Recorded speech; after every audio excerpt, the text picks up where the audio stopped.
Excuse me, clip உங்களுதா? கபாலே clip உங்களுதாங்கிறேன். கிளிப்பு என்னது? கிளிப்பு கிளிப்பு கிளிப்பு உங்களுதானே? ஆமா அப்படிங்க.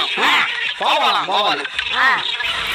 எக்ஸ்கியூஸ் மீ, திரும்ப நான் எக்ஸ்கியூஸ் மீ சொன்னா அப்புறம் திரும்பணும்.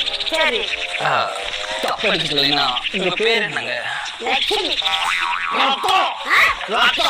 லதா லதா லதா லதான்னு சொல்றேன். என்னமா சொல்றாங்க?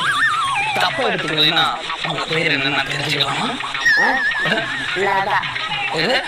பேரா? பேர் லதா. என் பேர் என்ன தெரியுங்களா? வேற எஸ்கூஸ் மீ, என்ன பேரு சொன்னா தான் தெரியும். கோபாலு. கோபாலு. திரும்ப